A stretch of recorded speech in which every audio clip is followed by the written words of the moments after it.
Состојбата со водата во Гостивар без големи промени. Може да се користи за миење и капење, но не и за пиење или за готвење.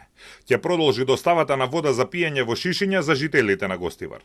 Ова се заклучоците по денешниот состанок на кризниот штаб. Водоводот беше загаден со фекални бактерии, откако со пумпи била внесена загадена вода во водоводниот систем, пошто во градот изби епидемија. Сега биле детектирани бактерии Pseudomonas aeruginosa, кои може да бидат многу опасни, особено за луѓето со слаб имунитет.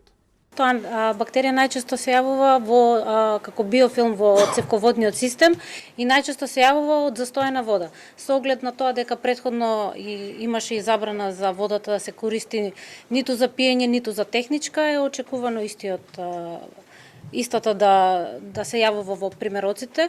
Затоа е и постапено согласно протоколите.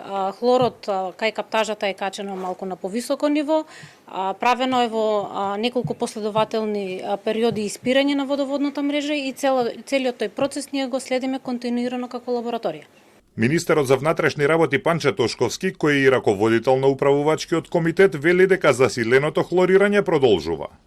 Добро би било исто така и секој еден граѓанин кој што е собственик на одредена недвижност, да кажеме, да ги испушти, да ја испуштат тековната вода која што е во рамки на системот, се со цел да имаме колку што е можно побрзо прочистување на освен на примарните цевководи, така и на секундарните. Водата во Гостивар беше целосно забранета за употреба на 17 јули, а на 27 јули беше дозволена техничка употреба.